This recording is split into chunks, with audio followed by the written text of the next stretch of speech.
Our first call to order is the Pledge of Allegiance, and I believe the Boy Scouts are here that are going to assist today.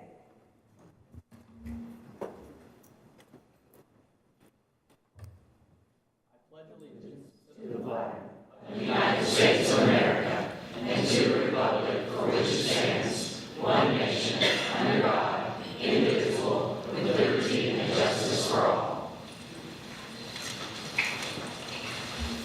Thank you so much. Y'all are welcome to come anytime you want to do the pledge. Okay, so we're going to have a moment of silence, please.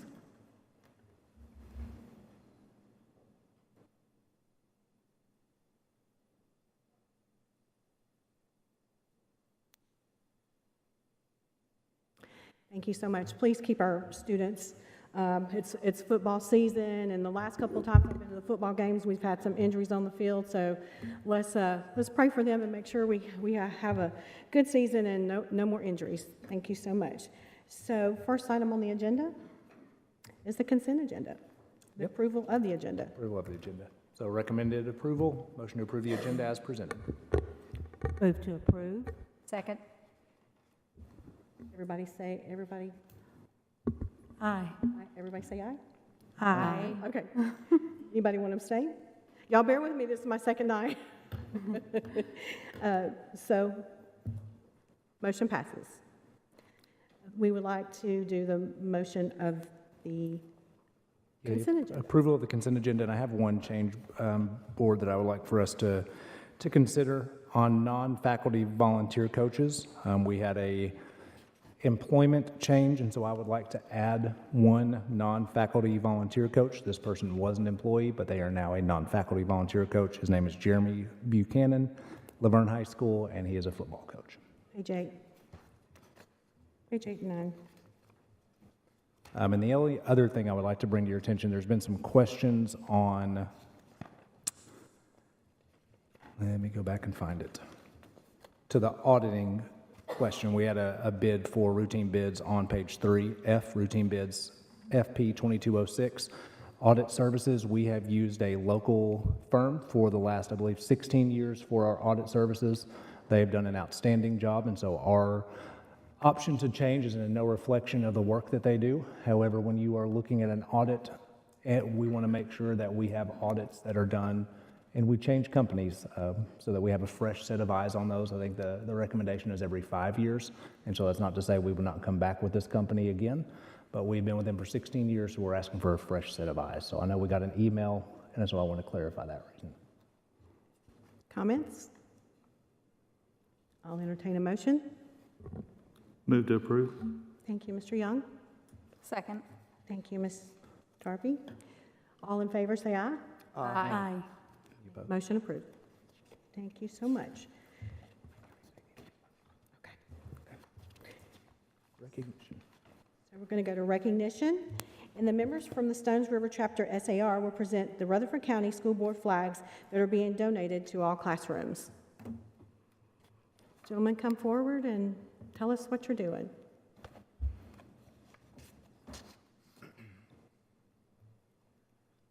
Good evening.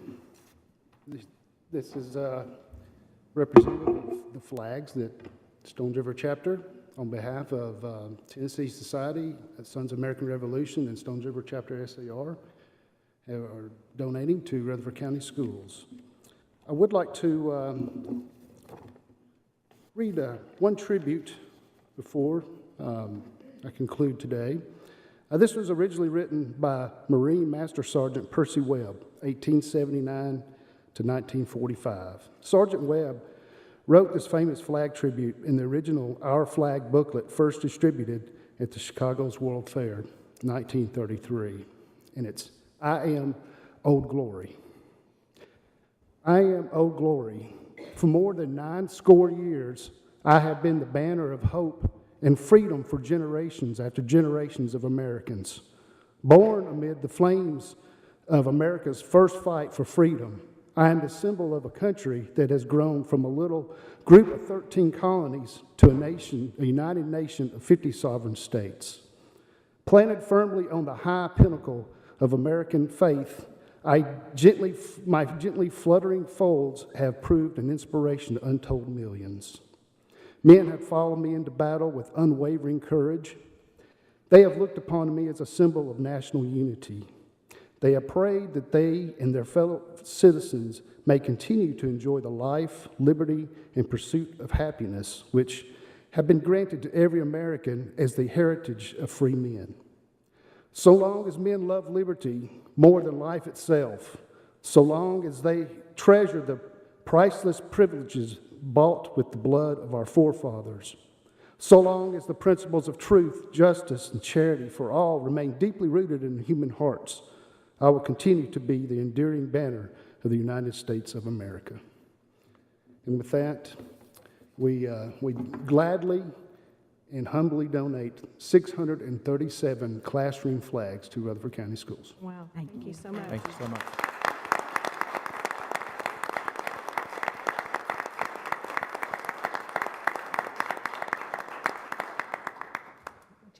Yeah, and next we have Dr. Annie Ralston, our special education coordinator. So Dr. Ralston, if you wouldn't mind just coming up for a second, tell us a little bit about yourself, your background.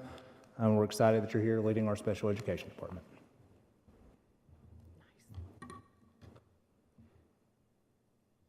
Well, good evening. How's everybody? Great. All right, so I'm Annie Ralston. I'm the new coordinator for special education in Rutherford County. I'm coming back home. I was an AP at Oakland Middle for a long time, and then I left and went to Williamson County as an AP at Heritage Middle. I've always been over special education. Special education students have my heart, and they always have. And so I'm going to work diligently to make sure that they are showing success and that they are feeling successful every day at school. Thank you so much for being here. Welcome. Up next, we have our visitors and Miss Tiffany Stewart. Welcome. Hello, thank you. Thank you for having me today. My name is Tiffany Stewart. I live in Rockvale. My son Samuel is a freshman at Rockvale High School. I'm very thankful for the school and the opportunity to speak. I wanted to speak to you today about a specific curriculum that he has been assigned, and I have copies of information for anyone on the board, and I can make more if I need more. So I would like to talk to you today about Advanced Placement Human Geography. It was the class that he was assigned last spring. They recommended that he take an AP class as a freshman because of his history scores. It was the only AP class offered to him, and so we signed him up for that. He came home the first week of school with an assignment, and I would like to read a quote from the textbook that was problematic in my opinion. This is from Cultural Landscapes. It's on page 33, and there are copies. Increased international cooperation to reduce the gap between more developed countries and developing countries is our goal. Only if resources are distributed in a more equitable manner can we reduce the gap. I've attached additional quotes from the book for your perusal, including claims that American agriculture is substandard, claims that if women in developing countries were more educated, they would make better fertility choices to reduce the population. They trumpet China's one-child policy as a way to decrease the population in a favorable manner. There are more that I don't have time to get into. I had a problem with this curriculum. The thing that I would like to address you about is why this was the freshman curriculum option for AP for freshmen. I have checked. It is the option for all county schools, high schools. There are 3 history requirements by the state of Tennessee to graduate: world history, U.S. history, government and economics. This is not one of those. It is an elective. So I would ask you why this elective is the freshman AP option when it is not even a requirement to graduate. When I had him pulled out of the class, which I did, and I was very thankful, Rockvale was very helpful, and I appreciated it, he was not given the opportunity to go to an AP World History class. To come out of the AP class as a freshman, he could only take honors world history or general world history. That's a concern for me because it forfeits his opportunity to take the AP World History class or AP U.S. History as a freshman. Across the board in Rutherford County, this is the only AP History option available. If it is an elective, I do not understand why it is the only option for freshmen. I'm not asking that you would review the curriculum necessarily for that reason. I understand it's a nationwide curriculum and that it is standardized by the nation, but I would ask why it is the option and the only option for freshmen who want to take an AP class. Another point that I would like to make is, never mind. 3 minutes is very Yes, very ma'am, it is. short. Thank you very much for If the you would, opportunity. Dr. Chastain, would you speak with her? You can do it now or later, what's your, if you want to speak now, you're fine. So I was taking notes, and we will follow up. Okay. Just a couple quick points. You know, AP sets their standards based on their organization. That is a typical, there's only a couple that are accessible to freshmen, but, you know, based on just how they present that information, which is why the world history is much more complex. So it doesn't, typically freshmen don't do well. As far as the score 1 through 5, they aren't successful in passing the test. So nationwide, the standards have shown that freshmen, that is an entry-level AP course. Another one similar is like AP Computer Science Principles. As far as it being an elective, any AP course substitutes for that course. So it does count as one of their requirements. But I guess the short answer is it is a class that they typically score more favorably on as freshmen, whereas the world history covers so much without a prerequisite, they typically aren't successful for college placement. Yes, ma'am. That is something that I addressed later on because I had questions about how low that percentage was, why there was a difference. Okay, thank you. We have your information, so we'll ask Dr. Chastain to follow up with you. Thank you very much, and thank you for your Ms. time. Stewart. Thank you for bringing that to our attention. So that was the only visitor we have for tonight. We're going to go to the next item, number 8. Number 8, Special Education Department Job Description, Tab 2. Under the direct supervision of the Special Education Coordinator, an additional Special Education Administration Assistant is requested to maintain all requisitions, both general purpose and IDEA, purchase orders, reconcile school and department ledgers, track GP, IDEA, and APR expenditures, and coordinate with the federal bookkeeper monthly for accounting reconciliation. This position would be funded through IDEA Part B funds and will be posted after approval of the consolidated funding application. I mean, that's what Mr. Goyen showed. Dr. Goyen, sorry, he just got his doctorate degree. So Dr. Goyen, I did not say that correctly the other day. Dr. Goyen.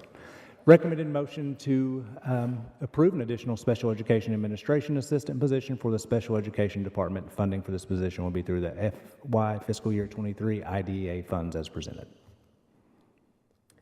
Any comments? This is federal fund, so it's not a state and local fund. Move to approve. Thank you, Mr. Tidwell. Second. Thank you, Ms. Claire. Anyone opposed? All in favor? All in favor? There you go. Aye. Motion passes. Thank you. I'll get it, y'all. Human Resources, tab 3, so job description. Number 1, under the direct supervision of the Assistant Superintendent of Human Resources and Student Services and Senior Benefits Specialist, the Benefits Administrative Assistant will oversee the daily benefits office operations. This position will communicate policies, procedures, and requirements to the public and will provide direct support to the department. And as we talked about at our work session, this will be the 5th person. Other counties are doing this with, if not double, triple, quadruple the positions. We are trying to do it in the most economical and efficient way possible. And so recommended approval, motion to approve the Benefits Administrative Assistant position to assist with the daily benefits office operations as presented. Any comments? I'll entertain a motion. Move to approve. Thank you, Ms. Maxwell. Thank you, Ms. Rosales. All in favor? Anyone opposed? Any discussion? Any discussion? You're going to give me, all in favor? Aye. Any opposed? Motion passes. There you go. Substitute teacher staffing. So for the 22-23 school year, RCS is utilizing 2 substitute teacher vendors. The north end is served by ESS and the south end by Advantage. While neither company is able to meet our demands right now, ESS is having a much harder time than Advantage. Option A, change of daily rate for the north end schools to more closely align with neighboring school districts. Proposal for certified is $125. Proposal for non-certified, $105. Change of daily rate for the south end schools to more closely align with neighboring school districts. Proposal for certified, $110. Proposal for non-certified, $90. Option B, allocation of unfilled EA positions to permanent subs at the north end schools, 2 per school as ancillary positions. And then option C, allocation of additional $15 per day for a substitute filling a full day on Mondays, Fridays, and other hard-to-fill days as identified by the district. Recommended approval, motion to approve one or more of the following to improve sub-fill rate with an effective date of October 10th, 2022. Any discussion? Yeah, on that, I think we brought this up during the work session, but as far as the south end, if we want to stay competitive, I think we need to bump that up. The non-certified, I'd like to make a motion to bump it up to 100, and then the certified, bump it up to 120. I don't think that's going to affect the differences by trying to get more people going to the north end instead of the south end, because I think it's basically, when people go to substitute, they do it based on their location anyways. So I don't see people going to the south end to do it, but if we can get more people to sub in the south end by bumping it up just a little bit, I think it would make a difference. Okay, so that's your motion? We have a motion on the floor and a second? Second. Ask for Yeah, clarification. so just to clarify, are we looking at just option A? Or are you looking at all of the options and bumping option A, just so that we have the motion? I would like to bump option A and make a motion for all the options as well. Okay, so, I'll second that, Mr. Tittle. anyone opposed? No, but I do have a question. Did we see what the physical impact would be on this? Yes, I had Mr. Runyon look at this as well. So we have currently, I wanted to give you an update on openings that we have as well. So openings we have for, and I'll start with custodial. We have 30 full-time custodial openings. We have 9 part-time custodial openings, and then 1 school that their lead position is open, which is full-time. In the maintenance staff, we have 5 open maintenance positions. 3 of those are in HVAC, level 4, level 5, and then we have 2 plumbing positions. With our educational assistants, so we really have kind of 3 buckets there. We have our custodial, now we have our instruction. With instruction, we have 58 EA openings, and that is largely special education, but there are some general education EA openings as well. And then nutrition, we have 1 opening currently, but we have resignations or retirements for 4 others that are pending a date. So we do envision 5. And talking with our school nutrition director, he said he will have no problem filling those positions. So he's not as worried. And going back to your question, Mr. Young, and talking with Mr. Runyon about 1.3 million to bump them, all of our classified up. What an option for us that I think would be a good idea so we could truly look at the entire fiscal impact is possibly look at ESSER funds, but for that to start in January, because that is going to take us to have to do a budget amendment through ESSER. And we just finished and submitted our ESSER plan that you guys see. I think September 5th was our last date, and that wasn't on there. So we would have to wait until our next time to do ESSER funds. Otherwise, we're going to have to do budget amendments and move some other things around to cover that. My question would be, do we need to look at bumping EAs up also? Yeah. That's Yeah, what oh, PK sorry, That that's was- what that I was was on- talking, that's what the 1.3 million was. Okay. Was for EAs. For this fiscal impact, we will still be within our regular budget line item because we are so far under for this year's contract. Okay. Okay, But could just you to- repeat that, Dr. Sullivan, one Yep. more time, for those of us that are a little bit slower? Of what the fiscal impact would be? Sorry. Okay, let me make sure I understood Yep. what you said. You are talking about bumping up EAs and custodians, am I correct? Possibly in With- January. With ESSER funds in January, Possibly. That, we're going with to, a $1.3 million impact. would that be just EAs, Mr. Runyon? I think that's just That's EAs. just the EAs. Yep. Could you let us know what it would be? I don't see how we're going to do the EAs if we don't do the custodians. Am I correct? Yeah. Those have been our 2 biggest issues. Nutrition, folks, we bumped those people up We did. last year. We did. And we bumped them up a lot. So we need to be concentrating on the others. But we've got to have people substituting, and we've got to have it now. Yes. But if we were looking at something in January, we could breathe. Could we, Mr. Tidwell? Are you thinking we could breathe? I think so.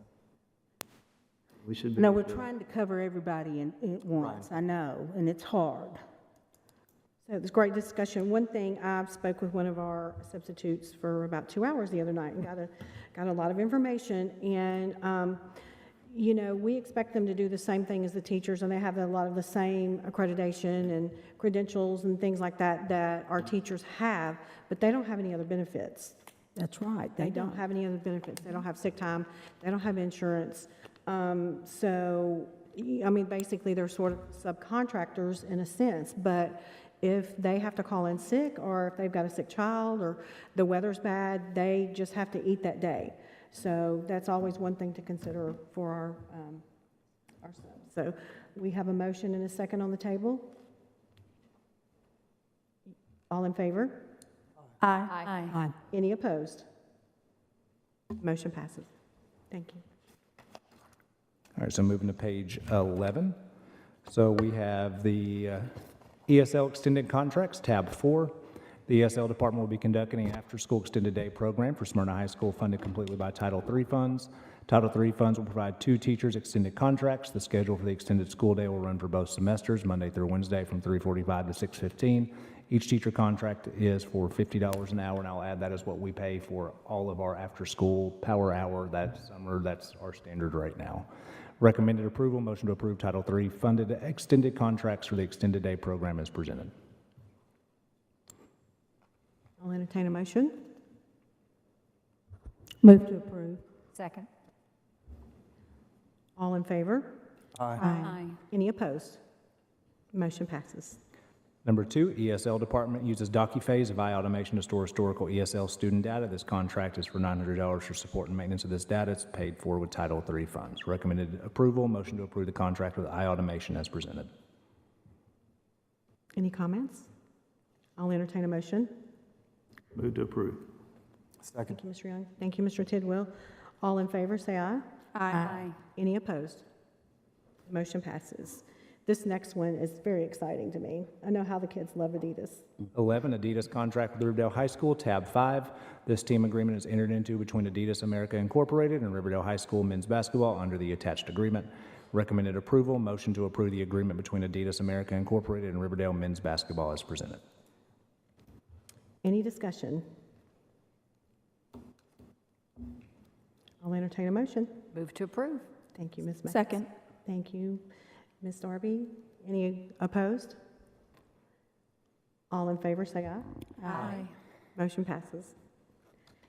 Number 12. Transportation, tab 6. Transportation Department's proposed to add an addendum to the current bus transportation services contract to allow coverage to extend to property and liability claims caused by uninsured and underinsured motorists in an amount up to $350,000.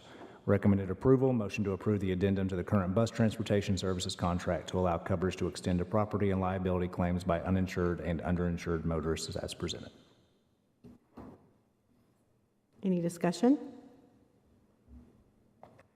I'll entertain a motion. Move to approve. Thank you, Ms. Bratton. Ms. Second. Darby. All in favor, say aye. Aye. Any opposed? Motion passes.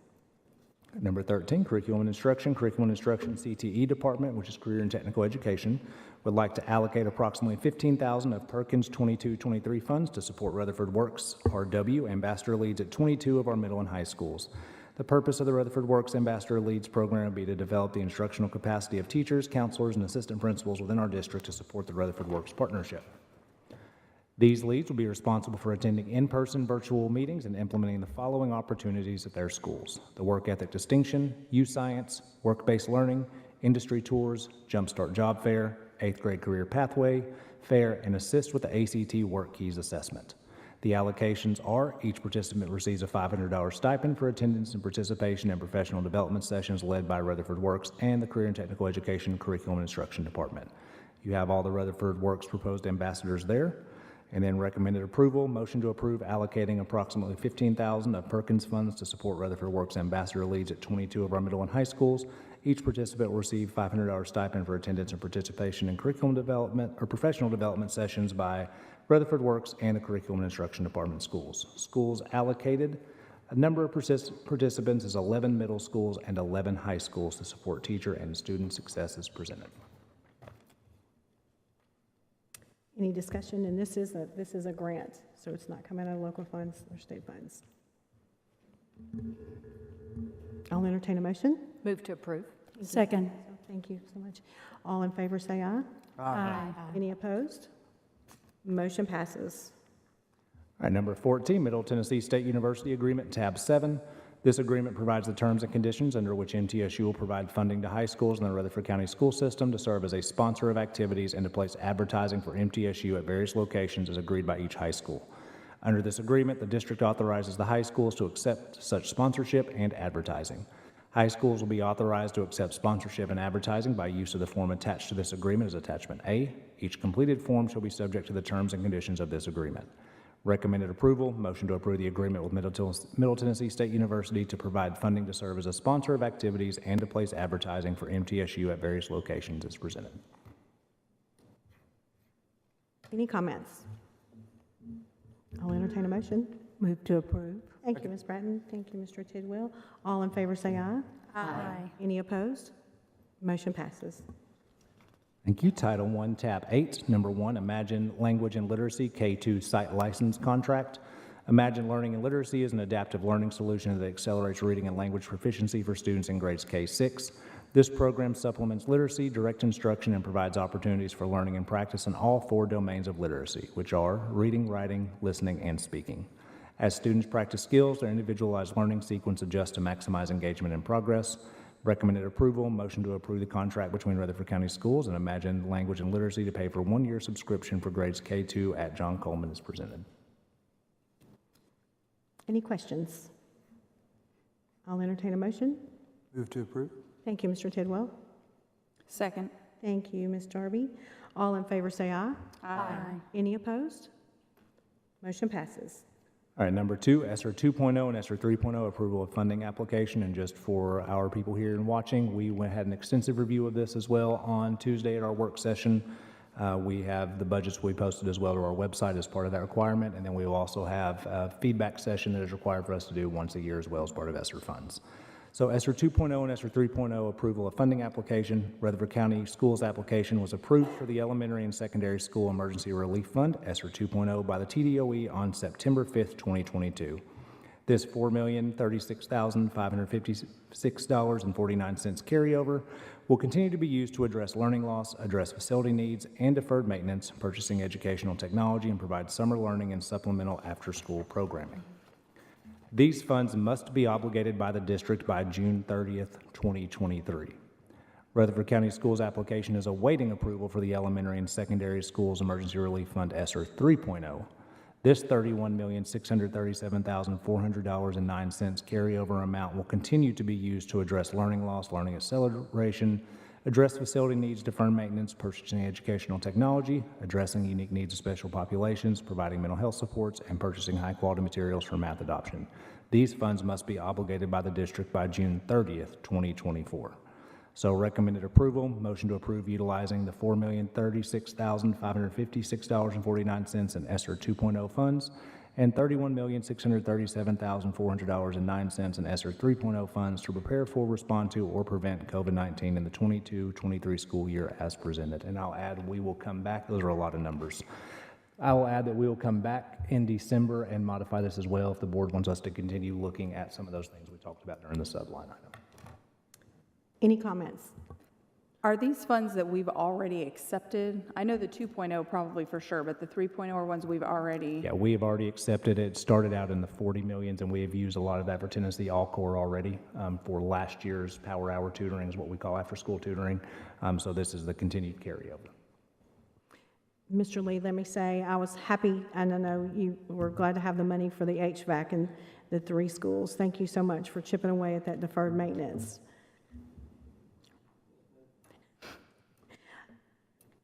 I'll entertain a motion. Move to approve.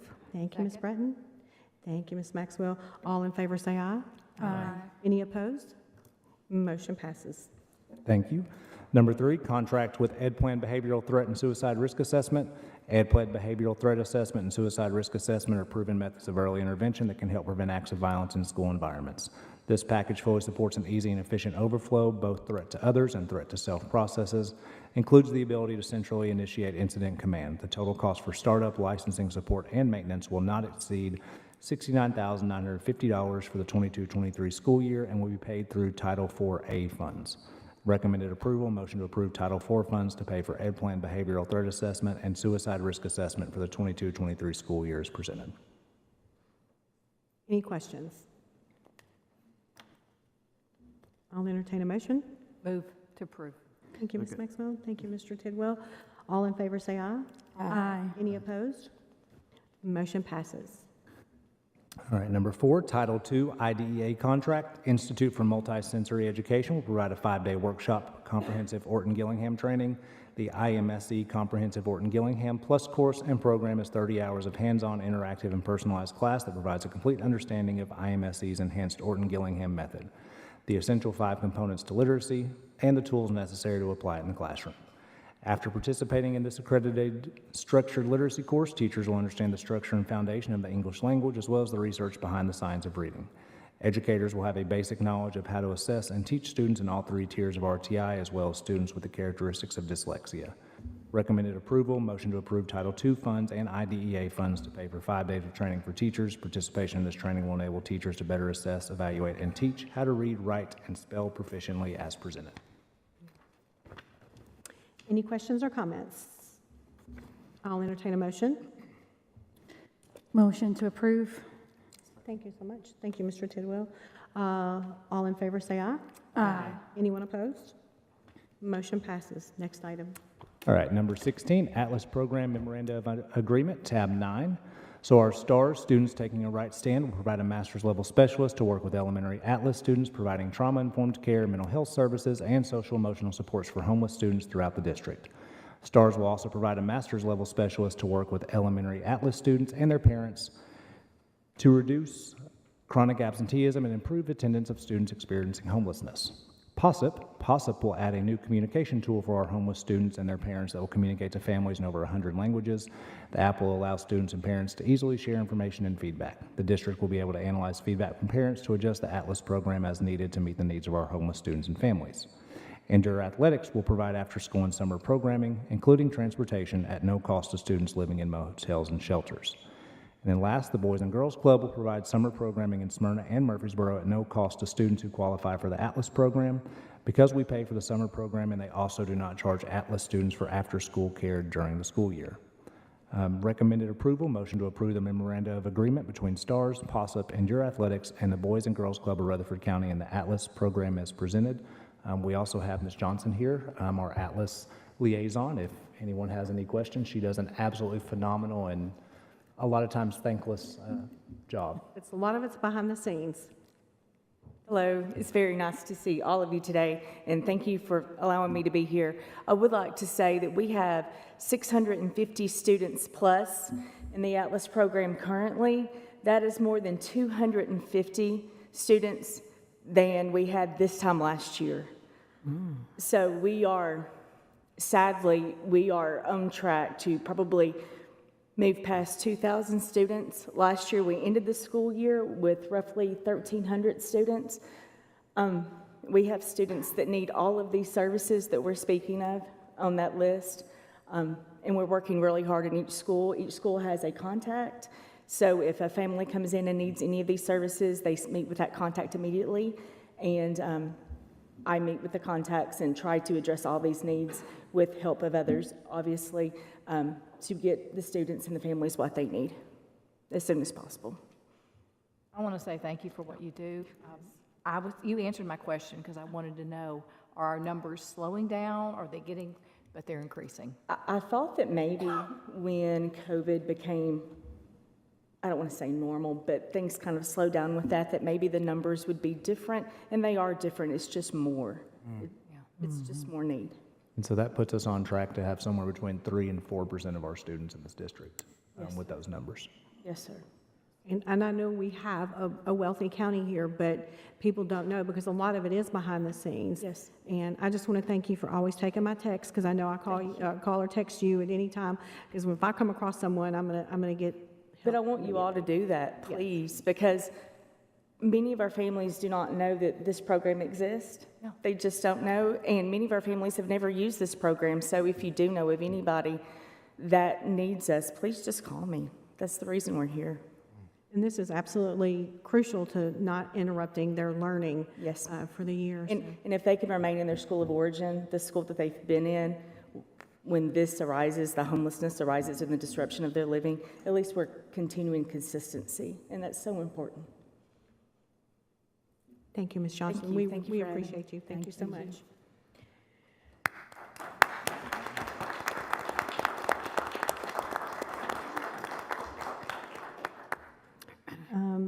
Anyone like to make a motion? Move to approve. Thank you, Ms. I'll Darby. second that. Thank you, Ms. Maxwell. All in favor, say aye. Aye. Anyone opposed? Motion passes. All right, next we have legal tab 10, and we have out-of-county transfer students. I believe we are going to separate these into two separate groups. Per our policy, when students are in an alternative setting and they move to Rutherford County, they have to appeal to the board for approval into Rutherford County. And so we have 4 students who that applies to. We have records for one of those students, and then we do not yet have records for the other 3 students. And so my recommendation would be you address the one that we have records on, and then we defer until we have records on the other 3 to our next board meeting. Everyone in agreement with that? Yes. Okay. So what we're going to vote for now is if we're going to uphold student. You have this is student 1, correct? Ms. Ridley, student 1? Yes, if you'd like to start with the first one, it'll be transfer student under discipline number 1.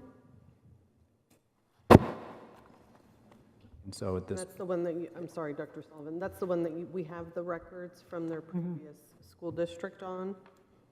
And the board may approve admission when a student is coming from out of county and they're under discipline, either for suspension or expulsion. But we do have the option to turn that down also. Okay. you would approve or deny admission. To make a motion that we deny. Thank you, Ms. Admission. Patton. Is there a second? Second. Thank you, Ms. Rosales. All in favor, say aye. Aye. Any opposed? Motion passes on student number 1. Need a motion to roll the other 3 students. So moved. Thank you, Ms. Maxwell. Second. Thank you, Ms. Bratton. All in favor, say aye. Aye. Anyone opposed? Ms. Darby. Ms. Darby. Oh, I apologize. The acoustic in this room. Okay, so anyone opposed? Okay, motion passes. Thank y'all so much. All right, number 2, discipline hearing appeal. The board has been requested to review a decision of the Disciplinary Hearing Authority, DHA, to uphold the remainment of a student from Riverdale High School. Based on a review of the DHA's record, the board may, you have 3 options: A, affirm the decision of the DHA, B, overturn the decision of the DHA, or C, grant a hearing before the board. Recommended approval, motion to approve, the board initiate a motion in line with one of the above options as presented. Any questions? I'll entertain a motion.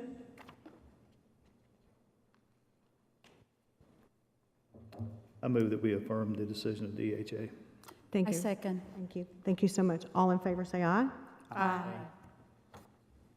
Any opposed? Motion passes. Thank you so much. All right, next we have financial matters, tab 11.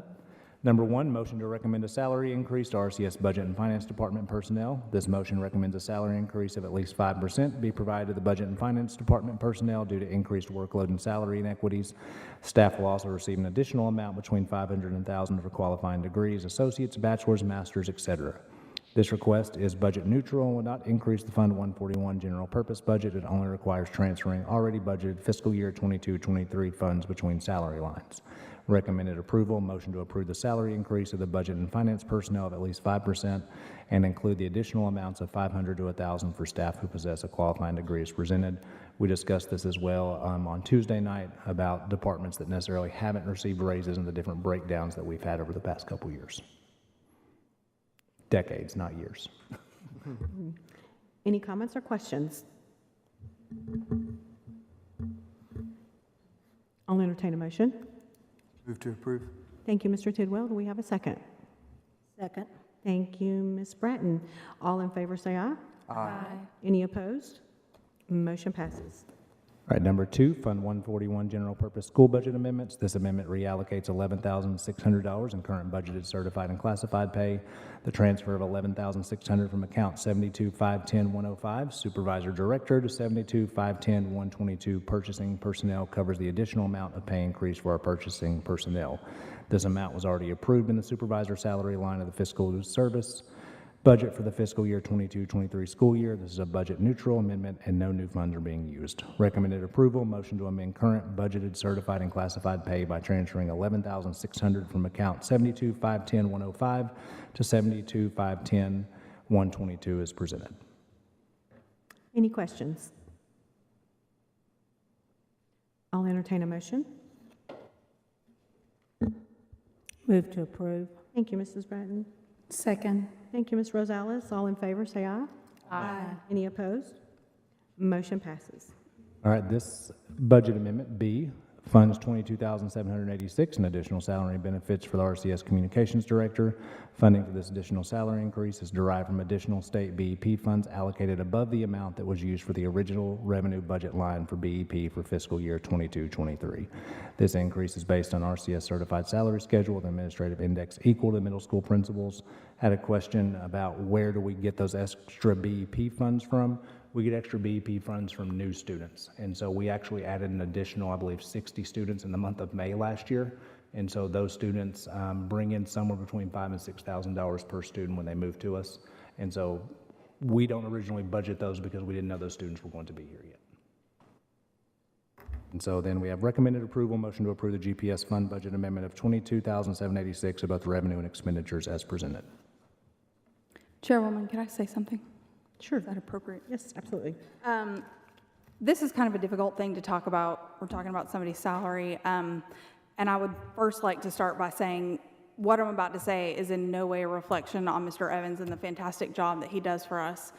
I was elected to do due diligence, and I'm having trouble justifying us making a budget amendment to give him this raise when we've just talked about 30 custodial positions, all the EA positions that are open, and I know one big reason why some of those positions are open is the pay rate.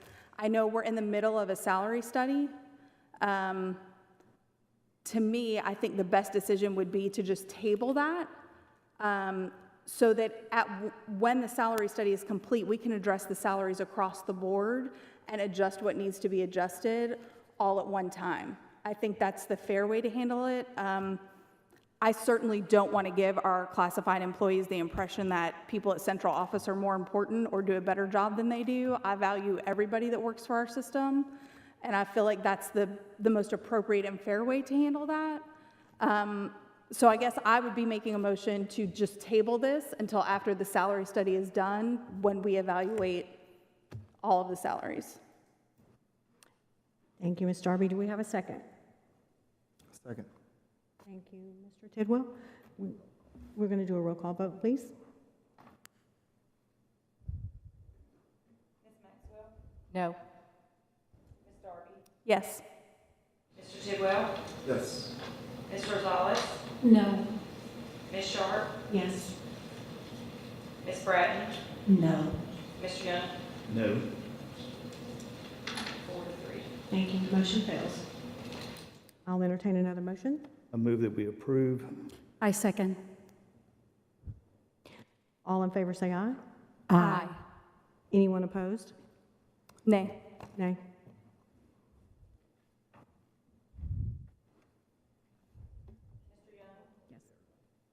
Yes. Ms. Bratton? Yes. Ms. Maxwell? Yes. Ms. Darby? No. Mr. Tidwell? No. Ms. Rosales? Yes. Ms. Sharp? No. All right, as we move on, I believe we are now on page 17. Wait, before we move on to the next item, I understand this is a very difficult discussion, and I appreciate, Ms. Darby, what you said. Your statement is very valid. But at the same time, we also have to look at the department that we're looking at. It's very small department, it's very two people. There's a lot of work that goes into this. I have a lot of respect. We also have to understand that some of this things that this department requires, if this person doesn't do it, we will have to farm it out. So right now, we're not having to farm out some of this work because this person does it himself. So we're saving some money there. So as we are thinking about that, we also look at what value and skills this position brings and the person individual brings to it. So I just wanted to say that. Thank you, Ms. Rosales. I would like to make a comment, if that's okay. It was my understanding what Dr. Sullivan just said, that some of that department's responsibilities were going to go to our new charter school. Possibly. We're talking Yes, about possible zone exemptions, but that's more going to be zone exemptions when it comes down to some of our others. And we also have some other department heads, namely security, that Agreed. also was not raised. So that's the reason that point. I'm behind that. And she is a 24/7, trust me, I've called her. And she is. she also is doing a lot of hours that she's not getting paid for. So thank you so much for the discussion. All right, number 3. So now we have a motion to recommend an RCS school board member to serve on the Rutherford County Audit Committee. Rutherford County Commission appoints members of the County Audit Committee for 2-year terms according to the enabling County Commission resolution. That created the County Audit Committee. One of the committee members will be a member of the RCS School Board. The school board needs to vote to recommend one of their members to serve on the County Audit Committee. Recommended approval, motion to recommend to the County Commission a standing school board member to serve on the County Audit Committee for the next 2-year term is presented. So we will need a motion to recommend someone for that. Want me to recommend you? I will recommend Ms. Maxwell. Second. Thank you. You want to say all in favor? All in favor? Aye. Motion passes. Thank you, Ms. Maxwell, for doing that. All right, number 4, board recognition of the Siegel Stars Baseball Club Incorporated at Siegel High School as an RCS School Support Organization, SSO. Per RCS Board Policy 2.404, only a group or organization that has entered into a written cooperative agreement with the board may use the name, mascot, or logo of a school or the school district to solicit or raise money, materials, property, securities, services, or other things of value. The Siegel Stars Baseball Club Incorporated has provided all information requested from the board recently updated written cooperative agreement and can be recognized as an RCS SSO. It is noted this SSO has applied and received an IRS determination letter to be recognized as a 501c3 nonprofit entity that is in compliance with the BOE written cooperative agreement. This allows the SSO to open and operate out of a checking account that is separate from Siegel High School student activity funds. Recommended approval, motion to the Siegel to approve Siegel High School Baseball Club Incorporated at Siegel High School as an RCS School Support Organization, SSO, is presented. Comments or questions? I'd like to say I'm so happy to see some of these clubs formed because we absolutely need the sponsorship from these parents and the booster clubs. For a long time, it's kind of been taboo to have those. And I know things happen everywhere. We're not an industry that people don't take advantage of things, but it creates a lot of inequity with our students when we're not allowed to do the booster clubs. So I'll entertain a motion. Move to approve. Thank you, Ms. Maxwell. Second. Thank you, Ms. Darby. All in favor, say aye. Aye. Anyone opposed? Thank you, motion passes. All right, number 19, Facilities and Construction, tab 12, Siegel High Storage Building Request. Principal Larry Creasy has requested to purchase a 24 by 40 storage building for general education purposes. The cost for the storage shed is $13,020 and will be funded through general school funds. Engineering has reviewed the request and approves. Recommended approval, motion to approve Siegel High Storage Building Request at no cost to the board is presented. Any questions? I'll entertain a motion. Move to approve. Thank you, Ms. Bratton. Do we have a second? Thank you, Ms. Darby. All in favor, say aye. Aye. Any opposed? Motion passes. All right, next we're continuing with the Siegel High School trend. Siegel High baseball turf field request. Principal Larry Creasy is requesting to allow the baseball team to install a turf infield. Cost for this infield is $292,722 and is to be funded by a partial loan from Wilson Bank and Trust and at no obligation to the Rutherford County School Board. Engineering has reviewed the proposal and approves pending funding and bank loan. Recommended approval. Motion to approve the request from Siegel High to install a turf infield at no cost to the board is presented. Any comments? I'll entertain a motion. Move to approve. Thank you, Ms. Maxwell. Second. Thank you, Mr. Young. All in favor say aye. Aye. Anyone opposed? Motion passes. Number 3, transportation position. Transportation currently is budgeted through ESSER funds, a position we would like to reclassify from supervisory to non-supervisory. The special transportation coordinator position is needed due to growth in the special education and Atlas programs transportation numbers. This position will be converted to general purpose for the next school budget. Recommended approval. Motion to approve the request to use the existing ESSER funds for the special transportation position as presented. Do we have a fiscal note on that? That one would be about $65,000. And is that about right, Trey? That or less, yes. Thank you. Any questions or comments? I'll entertain a motion. Motion to approve. Thank you, Ms. Rosales. Second. Thank you, Ms. Maxwell. All in favor say aye. Aye. Any opposed? Motion passes. All right, number 4, Plainview Elementary School walking track. Principal Mark Gagne has requested to have a walking track installed. Coordinated School Health will require grants to pay for the track. Engineering has reviewed the request and will coordinate with the School Health for the installation and approves the request at no cost to the board. Recommended approval. Motion to approve the request for a walking track at Plainview Elementary at no cost to the board is presented. And as we mentioned Tuesday night, this will be our final elementary school, so all elementary schools will have a walking track. Any discussion? Questions? I'll entertain a motion. Move to approve. Thank you, Mr. Young. Thank you, Mr. Tidwell. All in favor say aye. Aye. Any opposed? Motion passes. Mr. Ree, while I'm reading, you probably want to go ahead and come on up for this one. Contract for John L. Beatty Blackman property. The Board of Education has been searching for property in the Blackman area for a future school site for the last several years. The Blackman area is one of high-growth areas of the county. It's been difficult to find large parcels of land suitable at a school site due to the fast development of the area. The Beatty family expressed a willingness to sell some of the family's remaining property on Baker Road for a school site, and the board began negotiations with the Beatties for the property. The Beatties have now executed 2 contracts for the sale of their property. The property consists of a total of approximately 61.39 acres. The purchase price for 59.1 acres would be at $80,000 per acre, and the purchase price for the home site, which consists of a house and 2.29 acres, will be based on an appraisal to be obtained. The results of the appraisal will have to be mutually agreeable to both the Beatties and the Board of Education.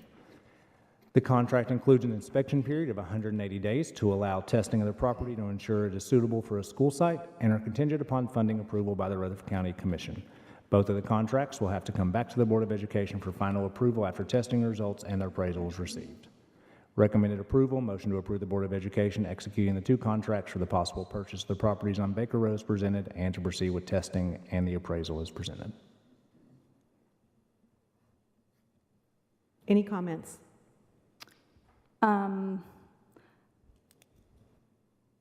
It has been my experience that traditionally board members have gone to view properties before we sign contracts. Is that correct? Yes. In light of the new school board members on the board, I would like to make a motion that we table this until our October meeting, giving us ample time to go over the contract, to go view the property. And I would like that motion to include going ahead and ordering the CMA so that when we do come back in October, we can see where the value lies so that we know how to proceed with that contract. We have a motion on the floor. Do we have a second? Can I still general discuss here? I'm not ready to move to vote on a motion. So let's keep the dialogue, if we don't mind, before we decide to have a motion. Because once we do a motion, we won't longer be able to. We have a motion on the table. Someone would have to second it, or it would need to die okay. for lack of a second, and then you move back into discussion. Gotcha. But can I discuss the motion or no? Do I need to move the motion off the floor for now to have the discussion? You would have to withdraw the motion. I'll withdraw it so we can discuss. Thank you. I think, $80,000 per acre, it just seems like a lot of money. So for the 59.1 acres, that's going to come out to $4,728,000. We don't know the price yet of the 2.29 acres. That'll be based upon an appraisal. I just don't see, after the work session, Trey had mentioned that for the soil testing, I think it was going to be about 60,000. Is that correct? Roughly? Yes, sir, that's typically done after we get the contract property assessment. Right. I just don't see the harm or the foul in getting some comps to see where we're at as far as the negotiation goes. I mean, I don't know where it maybe comes in higher, but there's still a good chance it could come in lower, and we could renegotiate the contract before we get it set in the contract, do the comps, because once we start the contract or agree, then we have 180 days to get the comps, the appraisal, the soil test, and let's say that one of those fails. If the comps come back and it's 40,000 an acre, then we still have the $60,000 in the soil test. We could have saved that money just by doing the comps ahead of time. So anyways, I just wanted to say my piece on that. Typically, do we not go ahead and get the appraisal before we start the testing? Yes, sir, that's our standard procedure. So An appraisal is different from a CMA, just to clear that up, though. the appraisal would even be better than a CMA. That's a licensed appraiser. CMA is done by a realtor. By a licensed realtor. Right. And it's giving you sold prices versus listed prices. Well, I still would prefer an appraiser to appraise this property and come back to us with so we can make a legitimate decision here. We're not locked in. We've been through these contracts several times with the school board. And anytime we want to walk away, we've got a chance to walk away if we don't like what comes back to us. So I don't see why we should postpone and hold this up and give somebody else opportunity to come here and steal this property away from us. We have fought hard to try to find a piece of property out there in that area. So we don't need to keep kicking the can down the road. We need to go ahead and make a decision. I don't disagree with you that we don't need to keep kicking the can down the road, but I would say we all just got access to our emails last week. So we've only had a few days to try and review a contract that is for over $4 million. We have not seen the property in the past. Y'all have gone to see properties. I am not comfortable spending taxpayer dollars and signing a contract for it without having some idea of what that property looks like, what the contract looks like, and what the value could be. Just because someone said they want $80,000 an acre for a property doesn't make it so. How quickly could we call for an appraisal, but also get the board to go on like a field trip to go see it? Because, we have seen it, one time, but it's a fair point. I'd like them to see it as well, and they can see exactly what we're looking at. I don't know that did you want to say something, Mr. Lee? I'm sorry. We have a van rented next week for you guys to ride around. It's on your route. It'll take 10 minutes to stop.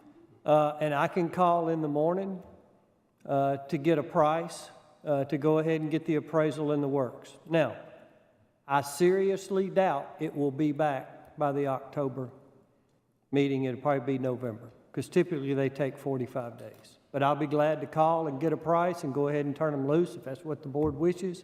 And we can stop and look at the property. You can call me when you leave, whichever school you're leaving from, and I'll be glad to meet y'all at the property and look at it if you have time. I would like to see us do that. I think that would be fair. Okay. I do too. I agree. I think we should see it. But I do have a general question. Is the seller willing to negotiate? I don't know. So, of course, he's willing to sell at this price because that's the purpose of getting a contract signed, to basically get him locked into a price at which he'd be willing to sell his property and kind of get him on paper that he's willing to do a deal with the Board of Education. Versus Blackman is a hot area for residential development as well. So there's always a risk someone comes in before we do and buys it. So that is a risk that is there if we don't go ahead and sign the contract. We do have a 180-day inspection period under the contracts that will allow you to walk away for any reason during the contracts. The board will have to come back and take affirmative action to elect to purchase the property the way the contract's written for you to have an obligation to purchase it. And then I have another question. Well, I have multiple questions. And then the other question I have is, if we potentially entertain the contract to lock in that $80,000 purchase price and do the appraisal first, and we do the appraisal, and it comes back higher, is the seller able to walk away if we want to stick with the 80,000? Until we've signed the contract, the seller can walk away. So until we have a bound contract with the seller is able to walk away from So if it comes higher and we're locked in at 80, the seller's not going to walk away at 80 because it's higher. If you have a signed contract, it locks the seller into that. It locks it in. Yes. But if the if the appraisal comes back and it is lower, we go back, we renegotiate, because I would think we will want to renegotiate. We renegotiate to the lower price of the appraisal. They say no. We have the option to walk away based upon the contingency of this appraisal that we approve. That is correct. So if the appraisal price came in lower than the 80,000 per acre, and the board said, well, we don't want to pay 80,000 an acre because it came in at 68 an acre, or whatever it comes in at, you can go back to the seller, try to renegotiate the deal. If the seller is not willing to sell it for less than 80, you can terminate. And is it an accurate statement to say that you will be representing us in this transaction? Yes, I will be representing the board and taking direction of what the board did tell me. Right. But you will be negotiating on our behalf to the seller. Yes. You will be the agent. You will be the buyer, the representation for the buyer agency. I'm the attorney for the board and be representing the board in regards to the discussion of the purchase price. So you will be that negotiation with us. Yes. Okay, so this area is in Blackman, and as we have discussed in multiple times, Blackman Elementary School is up at capacity. The 5th grade class is all in portables. The middle school is also in the same predicament.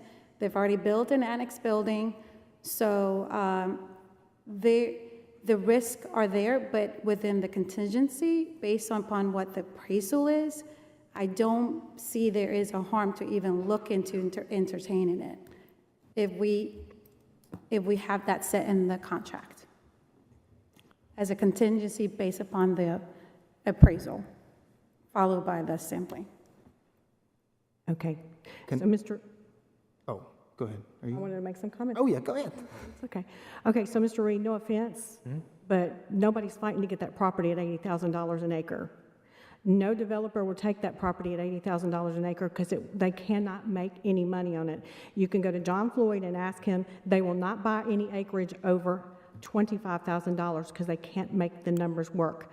And the hospital that you spoke about the other night is not a comp. We're not looking at commercial property.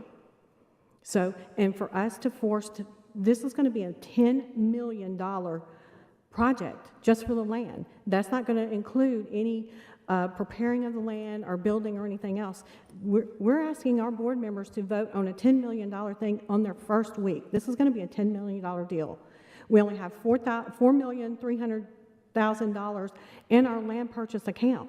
We've already got $137 million on the table with the county commissioners that are not going to cause a tax increase. So we're talking about going back and asking them for $6 million. And we're talking about asking our fellow board members to vote on a property that they have not even seen. There is no harm. Nobody is in competition to get that property out there. Yes, I've been there. It's a beautiful piece of property, but what is the rush? We do need land. We do need land. We need land. I mean, I'm sure everybody's we've been doing doing 5-year building plan, and it's been a discussion of which ones to be. We need land. We do need land, but we don't need to rush into something that we can't get out of. But this is the contract that we've been given because it's the land that we've been Mr. given. Tidwell, you have the floor.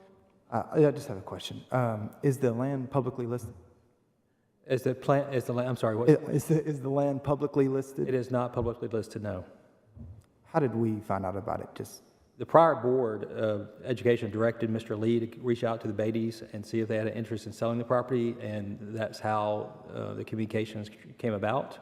And this was, the prior board had been working on this for many months before this has come before you tonight.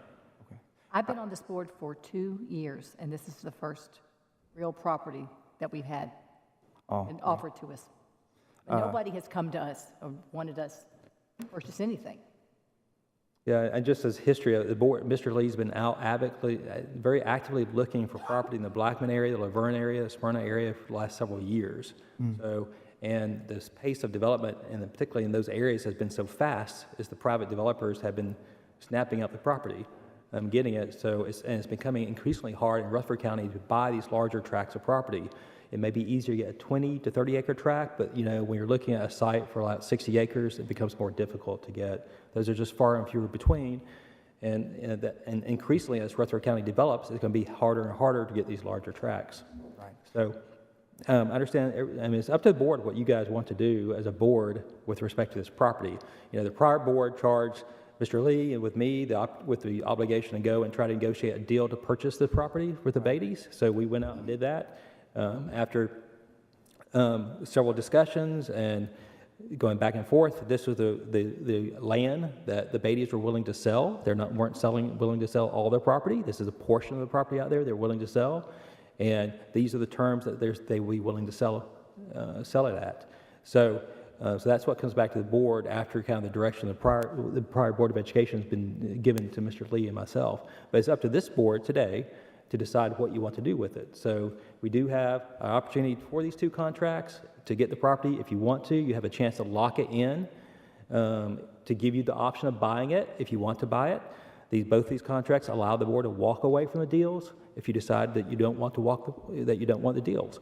So if the appraisals come in lower than what the purchase price is, certainly you may not want to pay that. You can go back and renegotiate the deal and try to get a price that is agreeable to the board. If you can't get a price that's agreeable, then you can terminate the contract. And then the only money you're out is the cost of appraisal that the board has spent, at that point, which is minimal cost in the context of this. So basically, sorry, go ahead. So anyway, so that's kind of the options you have, and understand, and you can, if the board said we want to go look at the property too, certainly you can go look at that during the inspection period. That's what the inspection period is there for you to make as much inspection as you want to during that period of time.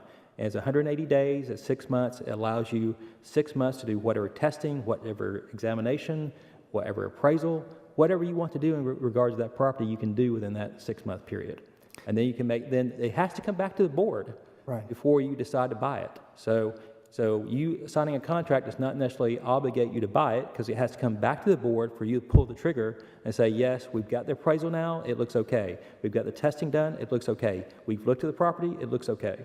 So, and if the board as a whole is satisfied with everything that's done during that due diligence period, you at that point can pull the trigger. And even if this board pulls the trigger, it's still contingent on the county commission funding approval.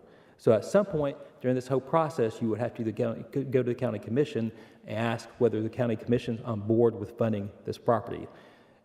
So I tell you, this is an opportunity to buy property in the Blackman area that we've been looking at for a number of years.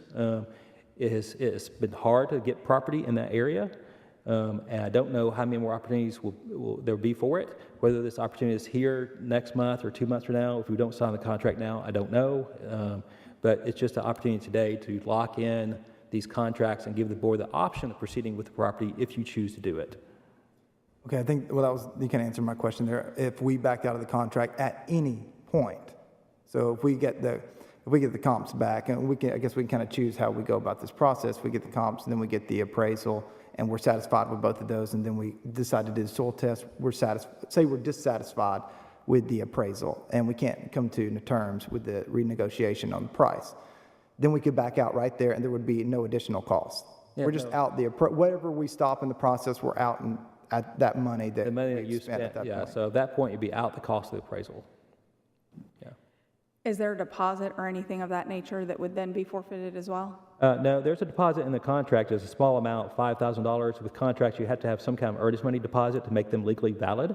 So in this case, both the deposits are $5,000, which are probably relatively low for this amount of property which we're putting under contract, but that's what the Beatties have agreed to. So, but even if you terminate, you get that $5,000 back. You would, okay. So if the property is not listed publicly, why are we afraid for someone else to come and get it? Because I don't know they're afraid. I'm just saying that until we sign the contract, someone could buy the property. But it's not listed publicly. Correct. That doesn't mean that someone else couldn't, by word of mouth, know about it and buy it. I know of a property that just closed out at across from VA Hospital, 231, roughly 60, 70 acres. And Mike Collins had bought the property, never went through a real estate. And guess what they give for it? Over 90,000 an acre. And he's a developer. He's not spending taxpayer money, though, either. We also don't know how many times Mr. Beatty's been Asked to approached by sell other either. people, too. This property down here at the end of the drive, which I wanted us to purchase, somebody snatched it out up in January, right under our nose, never was for sale, never knew anything about it, and it's going to be a diesel auto mechanic college. Mr. Lee, can I ask you a question? Is it possible to say that if we went ahead with the contract, can we request that the appraisal and the CMA be done before we move forward with any kind of other expenses? We do that every time. We've done that every time before. If you would like my assurance, we will not move forward until this board has approved the comps and the appraisal.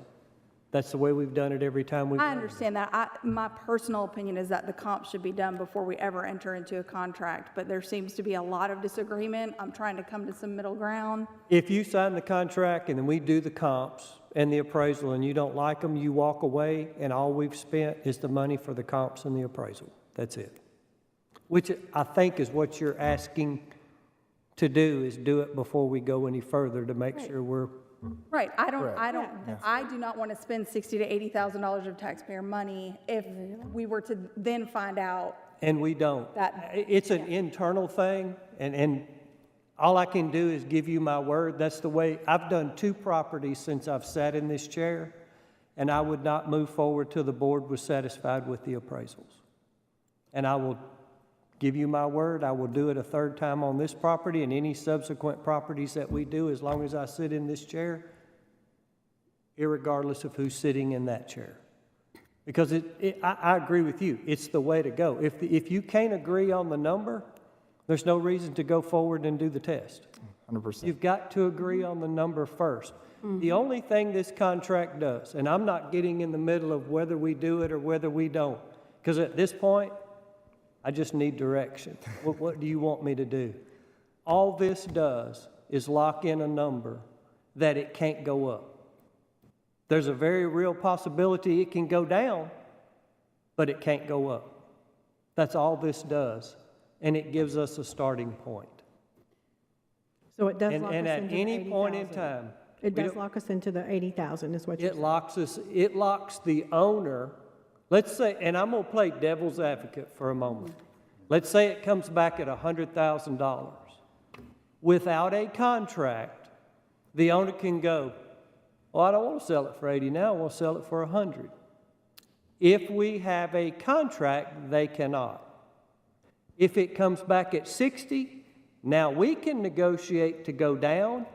They can decide whether they want to or not, and we can decide to walk if we don't like the number. That's all signing the contract does right now for us, is keep the price from going up until we get these appraisals and things back. If it's lower and we can't agree to a price, we walk away. At any point after we've done this and agreed upon a price, if I come back to you and say, I don't like the way this dirt looks, we can walk. And we have. Yes, we have. I would like to make a motion. And that, to me, that's the only thing for, at this point, it does for us, is it keeps the owner from being able to go up. Well, the owner would also have to know what the appraisal or the CMA was. They're going to know when I present them to you. They shouldn't know. It has to be public in this meeting. So I have a question, Mr. Reed. In the process, since you are our representation for this transaction and all future transactions, is it customary practice when Mr. Trey calls you and say, I think I have this property, whatever, who sets the purchase price? Like, who goes to the person to talk to find out what that purchase price is? And do we take a step back before we go back to the seller and say, let me do the comps first before we present it to the board, so that when we talk about the purchase price that the seller is asking, there are comps there comparable? Or do we have to pay for the comps? Is that something that's done, as a complimentary service? Just where does that part of the initiation process, how does that really work typically? It's a dialogue that starts with Mr. Lee's office, my office, and the owners. So, and we discuss, well, are you willing to sell? How much of the portion of your land are you willing to sell? We really wanted to buy more of the land, really, than the seller was willing to sell. So we were trying to get more land out there than what the seller was willing to sell, but this is all the seller was willing to sell. Mr. Lee goes out and looks, and he's, in this case, as he often does, he will maybe look and say, well, how do schools fit on this property? Is this a site that can be configured for a school okay with ball fields and all that? And is that layout okay? And in this particular case, well, do we have enough room for maybe an elementary school in the future if we put a middle school on this? So we kind of do that behind the scenes to see whether the configuration of the land would work. And then we say, well, and talk generally about price, going, what we think is, and they say what they want. We can counter and discuss what we think is valued at. I would say Blackman is one of the more expensive areas of Rutherford County to buy land in. So that's a process that happens through dialogue with the owner. So, and in this case, there was a give and take with respect to what we wanted out there on the property, and this and the acreage that we were trying to get to support maybe 2 schools on the property, and the landowner necessarily may not have wanted 2 schools on the property, but the immediate need out there is for a middle school. So there's no immediate need for an elementary school out there, but the configuration of this land that we have ended up with, that's gone back and forth with Mr. Lee's office and the Beatties, is such that you've got enough space there for a middle school site and a prospective elementary school site, not today, but sometime in the future, maybe 5 years, 10 years, but you've got land there when you need it in the future. So, and the land that you're getting is in one of the fastest growing areas of the county. So at some point it will be needed for elementary school, maybe not today, but 10 years down the road, 15 years down the road, maybe 5, you may need it. So so it was a dialogue process to get us to where we are now. That doesn't necessarily mean the dialogue has ended. So, of course, if the appraisals come back, if the board decides to proceed with it, and the appraisals come in lower than the $80,000 an acre, and you decide you want to go back and offer something different based on the lower appraisals, we can do that, and we would discuss what the landowner would be willing to do at that time. Can I ask, have we ever negotiated prices before, or have we always paid what the seller wanted? No, we've negotiated pricing before. Which deal was that? Pardon? What deal was that? The last thing that we bought acreage was the Matthews property, and we were told that we had to buy it at $43,500. Arguably, that's a much better spot. It's on the road. It's a 5-lane. It already has turning lanes, and it already has shoulders. We're going to have to put water at this location. There are no shoulders. There are no turning lanes. So that whole project just by itself is going to be $10 million. And we've set on the Matthews property, and we're looking at possibly selling it because we're not going to use it. Yeah, there's no doubt that we need land, but what is the rush? What is another 30 days? Being able to do more due diligence and go forward with this. I don't understand what the rush is. It's a board decision. So, Mr. Lee and myself, we just need direction from the board which way you want to proceed. We had direction to proceed with trying to get contracts, so that's what we've done. Well, I'll just say one of my concerns was just not being trapped into the contract. If I was going to make a motion to do if we were going to be trapped in the contract, to avoid the contract and just go ahead and pay the $5,000 for the comps and start that, just to get some idea of where we're at, even though the appraisal will give us a much better idea. But if we're not going to be trapped, no matter what, 180 days is a long time, then the way that you described how we could do it during the process and we could back out at any time without really losing any money because we're not going to lose any earnest, that was my concern. I do have a question for the chair lady. When have we discussed selling the Matthews property? There's been some discussion through some other board members. We'll bring that up at a later board meeting. I'm totally against that, but okay. Okay, so I guess I'll just make a new motion. that we proceed with the understanding that we will not do anything beyond the CMA and appraisal until the board has approved the CMA and appraisal and come to an agreement on price. We have a motion on the floor. Do we have a second? Second. Roll call vote. We're saying we're proceeding with the execution of the contracts, subject to first getting a CMA and appraisal before any further testing is done. Correct. Is that fair? Call the roll, please. Ms. Bratton? Yes. Ms. Maxwell? Yes. Ms. Darby? Yes. Mr. Tidwell? Yes. Ms. Rosales? Yes. Mr. Young? Yes. Ms. Sharp?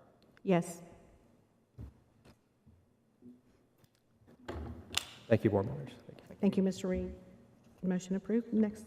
All right, next we have the financial report. The one thing I wanted to highlight on the financial report tonight, since we have another board meeting in September, I will have our overall month of expenditures and revenues for our September board meeting. We have one item that I want to bring to your attention, our 143 account. We call this our bad meal debt, and so this is where our charges that we have, because we want to make sure all of our students, I will do this in our Sunday message as well, but we want to make sure all of our students eat every single day. Over the last couple years, we have had free breakfast and lunch. That is no longer the case. That has expired. And now being, as we are 28 days into the school year, we have already accrued $178,000 in student charges that have yet to be paid. So we are looking at, we budgeted, what did we budget, Mr. Runyon, 500,000? Is that correct? Yeah, it's 500,000. We budgeted 500,000 to cover. And so where this is a concern, of course, there's a couple concerns. Usually these are students who probably qualify for free and reduced lunch and just haven't filled out the forms yet. And so we will make sure that we continually track that, we push that. That also helps qualify for our federal funds in Title I. So it's important for the school district as well. But over the last couple years, what I also fear is that there has been lunch has been free the last couple of years, so I still feel like it should be. And really, there is no consequence for not paying. And I hate to say that, and we're not going to get into that debate tonight, but it is a discussion that is going to hurt us financially when we are going to look to take care of our faculty and our staff. If we are already $178,000 in bad meal debt, we're looking at probably close to $2 million by the time this school year ends. And that is easily 1 to 2%, probably 1% of a pay raise that would be just bad school debt. And so, Rodney, anything you want to add to that? It is a concern. We'll continually focus it with our teachers, but it's growing quickly. Yeah, you're exactly right. It looks like it probably won't be as close to 2 million, especially once we get these forms back and everybody gets re-enrolled. But it is at least $1.2 million that we're looking at. And that will end up being, I think there's about $14 million in that fund right now, budgeted in that fund. So, I mean, that's just, and we spent the last 2 years, because all the kids did eat free, building that fund balance back up. And basically what's going to happen is that's going to just, dwindle down. Plus the fact of the matter that because we're not getting as much funding or much revenue coming in from that fund as we did when, the kids were eating for free, because the federal government was subsidizing us at a higher rate than what we actually are now. We're just going to start dwindling that fund balance down in the 143 fund. So it's one of those things that there's no good way to approach it, but just for your knowledge, that's where it's headed right now. And inflation is also, of course, hitting that fund with the price of food and fuel and transportation delivery. It's hitting that fund hard. Yeah, that's what I was going to ask. Dr. Sullivan, could I ask you to also do that video, and you may already do this, and then I'm unaware to do that in Spanish and some kind of We can have Arabic. translations and Yes. that type of thing. Thank you. Absolutely, we can do that. Insurance update. Dr. Anthony, we have anything? No new updates. Thank you, Dr. Anthony. All right, so a couple things that I want to go over. Director's update. I've already hit the bad meal debt. One thing, this is some good news. So our previous board and with this board continuing with, we've had internet issues the last couple years. And so we looked with our current vendor and we have added a second site to where our internet goes through. It's not yet fully operational, but it's close. We also increased our service, and so now we have 10 gigabit pipes at both here, and we have another site at Stewart's Creek High School that's close to being operational. That will then put 1 gig of service at each one of our schools as well when it's operational. And talking to Trey and his department on Monday, they've done a great job. So let's say that at Blackman High, elementary, middle, my first thought would have been you put all of those on the same site. But if one of those goes out, then the entire area is out. So they have those crossed so that if one site goes out, we can wire it and so that all of them would still have internet. We have some beliefs that even though on our 10 gigabyte pipe that we have been using, that we looked like we were only using 7 of it. So to us, it looked like we had plenty of internet. We probably believe we have been throttled, as they would say, so that we didn't use all of it. And I imagine that is why some of our internet will continue to get better. Trey, any idea of when we think that will be operational? We think it'll probably be up in the next 30 to 60 days. Perfect, thank you. Another part of that tomorrow is Read in Schools Day. And so I know several of us will be in Read in Schools Day. I tried to read to some, I did a video today reading a book to nobody, which was a little bit strange. I tried to even have just somebody sit there and read. Nobody would let me read. They closed the doors and hurt my feelings a little bit, but I'll be okay. We have several meetings next week with our state legislators and some various things. We mentioned we have one on Tuesday from 12 to 4 that is posted to where we will be visiting a couple schools. I believe we are visiting Thurman Francis, Roy Waldron, Smyrna West, and Siegel Middle, and then having some discussions as well around some legislation.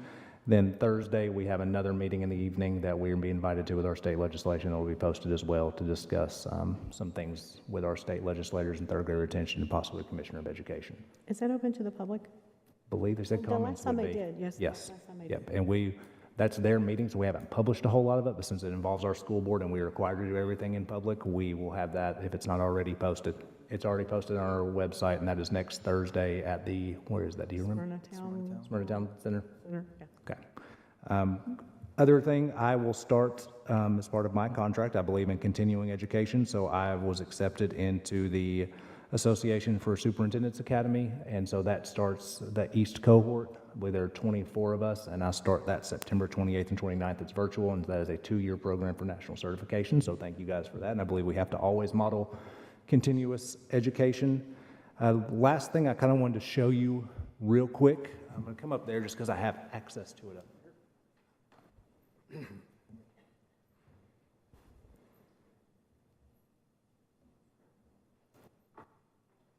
So we are right in the middle of starting a strategic planning session. And so the first thing with part of strategic planning, this will be the huge section of our board retreat we have October 13th and 14th, is setting a new 5-year strategic plan for our district. And we have multiple steps to get through that to prepare us. The first one is getting feedback from our senior level leadership and our principals. The next section of this, so this is called Thought Exchange. And what you will see is it started with a overview of what we were asking. And so I launched this yesterday. And so what are some key areas, important areas for us to consider as we develop our new strategic priorities? We've had 112 people participate. There have been 73 ideas submitted. 1,690 people have submitted a rating, and on average, people are rating it 23 times. And so what does it look like when we launch this? And this is a great tool for us to have confidential conversations. Our board approved this purchase last year that we use in curriculum and instruction quite a bit, but it allows us to have confidential input. So instead of all of us sitting up here debating an idea and sometimes only one person shares, you can share this in a confidential manner and then you can interact with other people's ideas. And so this is our senior level kind of leadership and principals and central office staff. The key ideas that they would like for us to look at: teachers and staff don't have proper training to handle increasing behaviors. Teacher retention and support is a no-brainer. I like that. Retaining high-level teachers is important to the success of all. All students should be in an environment that allows him or her an opportunity to learn. And so this is just a summary. I just wanted to show you real quick of what it looks like. So here are individual thoughts. So again, you can submit a thought that is completely confidential. Then once you submit a thought, you rank on a scale of 1 to 5. And so you'll see teacher retention is a high issue. You can see differences between the different ways, but what I like about is for themes, and this is what we will use as a board to kind of help set, is so some themes that we have that are coming across in heat maps. You'll see retention, training, This district really goes with growth, I believe. We will launch this first, like we did with our senior level leadership. The next step will be with our educators. They'll have a little bit separate one around some key areas, and I think our key areas are going to be around growth. They're going to be around teacher retention and employee retention, and they're going to be around probably deferred maintenance and what do we do with facilities. Those are kind of the top three. Anytime you get beyond 5, then you really can't focus on anything. And so we're going to look between 1 to 5 strategies. Our staff will get that. Then we will launch that with community and parents as well.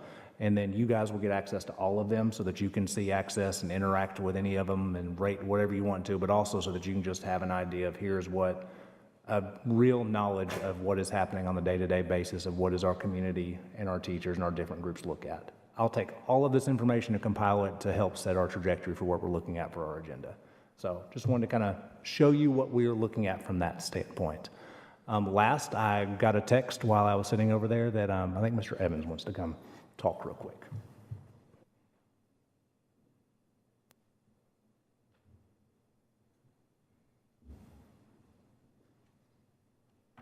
He's going to the podium. So we've had a lot of awkward conversations about my salary the last couple of days. I appreciate that. I really don't. I've always considered myself a conservative leader in the school district. I try to strive for that and want to use our resources conservatively. It's a delicate relationship that we have with taxpayers, and I want to make sure they know that. So with that being said, I have no issue with any salary changes of mine being delayed until we can do a comprehensive salary study for everyone. I value my coworker. I value every argument that was made. I can't disagree with any of them. I didn't ask for this raise. I do appreciate it, but I'm also fine delaying it. There are many valuable people in this organization who also are deserving, and I don't want to damage my relationship with them or with you as the board. There are new board members, and I want you to know that I respect you, and I don't want this to be a split decision. So whatever mechanism is needed, I am completely fine delaying that. Okay. And so that was something that I appreciate everyone's support for that as well. This was an awkward situation because it was approved by the previous board, but the funding was not approved. And so that is why we are in the situation that we're in. And so I would like to recommend that we make a motion to table this to include it with the rest of our salary study. I second it. You would have to first. I'll move to I was just making a approve. recommendation. Move to approve. Second that. Thank you. Any discussion? Any opposed? All in favor? Aye. Motion passes. Thank you. Thank you, James. James. We love you, James. Can we get a coffee mug, though? Can we get a James Evans coffee mug? Not a chance. But that is all that I had, so thank you guys. Oh, no, I did have one last quick thing. I want to give you an enrollment update because we had a staffing report, and I will send this to you probably tomorrow as your Friday update. I was a little worried that the numbers were too high, but I just verified in Skyward to see where they truly were. In Skyward, and this does include pre-K, so 3-year-olds, 4-year-olds, integrated and voluntary. And so our number in Skyward is 50,989. With actual students that are counted on our staffing report that does not include voluntary pre-K and integrated pre-K, principals and staff submitted yesterday 50,059. And so I did just the difference. We have about 788 voluntary pre-K or integrated pre-K, and so for a district our size, the numbers are only off by 124 students. That is a typical, I hate to say it, that would be a typical 1 to 2 day variance in new enrollees, students dropping off. So I think we can comfortably say we have crossed 50,000 students now. Wow. I think you're right on that one. Ms. Maxwell? Okay, well, as far as the Tennessee update, we had a meeting here yesterday in the boardroom regarding the ACE Charter School, and it was a public comment meeting for the State Charter Commission and the appeal, and it's in their hands now, and we will know something, I believe, October 5th, is that correct? So October 5th, we will know whether there will be one in this county or not. And would you like me to move on to the federal? And we have 2 little things here that I found that were just basically saying kudos to Rutherford County and to Tennessee for doing it right. The first one is an article that said, it caught my attention because it says, Texas and Tennessee get tutoring right, and they are a model on how to expand it nationwide. And they're specifically talking about math, because I don't know if y'all know that across the nation, math scores plummeted during the pandemic. So this gentleman who they interviewed in this article is an economist and a university professor and co-founder of Zern. As the CEO and co-founder of Zern, I've had the privilege of supporting state education leaders in Tennessee and Texas. Through the Tennessee All-Course and vetted Texas tutor programs, more than 125,000 kids in 375 districts and over 2,800 schools are accelerating their math learning. Through programs that provide students with extra learning time, like tutoring or summer classes, they're being implemented in a manner that encourages continuous improvement and leverages local resources with key strategies. This approach can become a reality throughout the country. While it's important for states to set up a centralized framework for small groups to meet for tutoring 3 or 4 times a week, it's also critical to allow local education leaders who know their communities and their available resources best to manage the programs. And it says, rather than utilizing math apps and worksheets that are below grade level, in Tennessee and Texas, students engaged in accelerated learning with real-time feedback, empowering them to continue to move forward with their math learning. Real-time data insights also enable states to evaluate program effectiveness. Reflecting on his visit to Tennessee, what stood out was the palatable enthusiasm among the students and their teachers. After a tumultuous time, students, while struggling, are re-engaging with learning. State assessments results in math in both Texas and Tennessee are encouraging. Moreover, a penchant for continuous improvement is ever present. Over time, these programs will continue to get stronger, and I hope that with a sustained commitment, states across the nation can help all kids catch up and move forward in math. So I thought that was really, really good that we're doing something right. And then I don't know if you all knew that regarding our Grow Your Own program, it is revolutionary, and that also is a model for the nation. And First Lady Jill Biden and the Secretary of Education, Cardona, were in Knoxville touring some schools on Monday. And while each state has crafted a different formula for recruiting and retaining educators, Cardona has lauded Tennessee's as being a model for states nationwide. Initiated in 2020, the Grow Your Own program in Tennessee was adopted through federal COVID-19 relief funds to help educate teachers for free while they earn a paycheck. Titled the Tennessee Teacher Apprenticeship Model, Tennessee was the first to register with the U.S. Department of Labor to establish a permanent Grow Your Own program.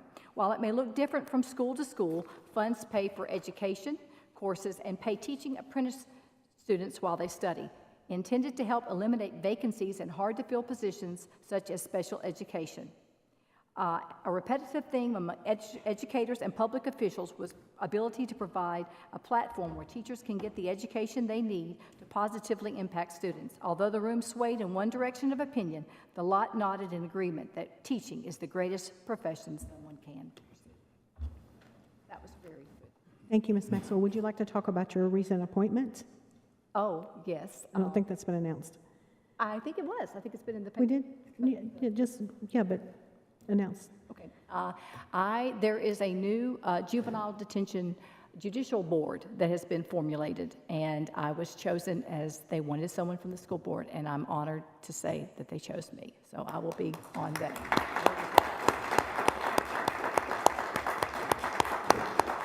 We have a lot of meetings, so. Along with all of ours. Thank you, Ms. Maxwell. Thank you, Dr. Anthony, for always being ahead of the rest of the world on our Grow Your Own. I know that you've done a lot for our district in that area, so thank you so much. Any general discussion? Yes. I have a letter that I've been requested to read. I don't have a reader, so stick with me here. It says, I feel now more than ever, our RCS teachers and schools need the public support of the school board. It is vital that our school board use public forums to surround our educators and our district with the professional support that they need. It was both unfortunate and unprofessional for Ms. Tammy Sharp to use her voice in her position to attempt to reverse an official decision made by the school board. I'm afraid our teachers no longer feel that Ms. Sharp is supportive of them, nor of our public schools. Rutherford County has worked hard to become a level 5 school district, of which RCS should be very proud. She did not reward that work, but rather cast doubt upon their effectiveness. It is my feeling that she used the meeting to further personal political agenda rather than that of our educators and our community. Thank you, Mr. Young. Anyone else? So I was at Smyrna Elementary on Friday night, and Mr. Dow Smith and Dow Construction had their groundbreaking ceremony for the outdoor amphitheater and classroom. So please send your thank you notes to Mr. Smith. That project started out with $100,000, and it's probably going to go with a whole lot more, and it's going to be 3 or 4 more years to complete that project. Also, yes, it's Stewart's Creek. Stewart's Creek had their opening football game with the turf. And also, I was at Smyrna High School today. They had 2 assemblies where their classes were dancing and everything, and it was wonderful. And I'll make a comment about my comment yesterday. No one listened, obviously no one listened to what I said yesterday. I said my support for the charter school was not an indictment on our teachers. It was not an indictment on our school system. It is a choice for our parents. No one has to go to that school. I've worked very hard for my district. My area is at capacity or over capacity, and that is just, we're talking about 1,500 students. 1,500 students maximum. We're starting out with maybe 350, and there's 2 other charter schools that have been approved, and no one's jumping up and down and calling for resignations over that. I fully support our teachers, and everybody knows that. I have long relationships with our teachers. This is my starting of my 5th year on the school board. So I thank you for all your comments. I'll entertain a motion to adjourn. Thank you, Ms. Bratton. All in favor? Aye. Thank you. We are adjourned.